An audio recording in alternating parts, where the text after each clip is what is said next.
ಈ ಒಂದು ಸುಗ್ಗಿ ವಿಶೇಷದಲ್ಲಿ ಅಮ್ಮ ನಮಗೆ ಏನೇನು ವಿಶೇಷವಾದಂಥ ಅಡುಗೆಗಳು ಈ ಸುಗ್ಗಿ ಕಾಲಕ್ಕೆ ಅನುಗುಣವಾದದ್ದು ಹೇಳ್ಕೊಡ್ತಾರೆ. ಅವ್ರನ್ನೇ ಕೇಳೋಣ. ಅಮ್ಮ ನಮಸ್ಕಾರ. ಅಮ್ಮ ನಮಸ್ತೆ. ಬೊಂಬಾಟ್ ಭೋಜನ ಆರೋಗ್ಯ ಭೋಜನಕ್ಕೆ ಸ್ವಾಗತ. Thank you.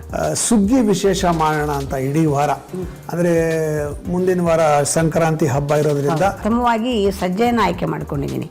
ಯಾಕೆ ಅಂದರೆ ಉತ್ತರ ಭಾರತದಲ್ಲಿ ಇದು ಹೆಚ್ಚು ಬಳಕೆ ಮಾಡ್ತಾರೆ, ಉತ್ತರ ಕರ್ನಾಟಕದಲ್ಲಿಯೂ ಇದನ್ನು ಹೆಚ್ಚು ಬಳಕೆ ಮಾಡ್ತಾರೆ. ನಮ್ಮ ಈ ದಕ್ಷಿಣ ಭಾಗದಲ್ಲಿ ಸ್ವಲ್ಪ ಕಡಿಮೆ ಇದರ ಬಳಕೆ.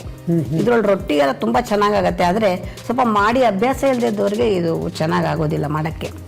ಹಾಗಾಗಿ ಸರಳವಾಗಿ ಮಾಡ್ಕೊಳ್ಳುವಂಥದ್ದನ್ನು ತೋರಿಸೋಣ ಅನ್ನೋಕ್ಕೋಸ್ಕರ ಕೇವಲ ಒಂದು ಹುಸ್ಲಿಯನ್ನು ನಾವು ಇವತ್ತು ಮಾಡ್ತಾ ಇರುವಂಥದ್ದು.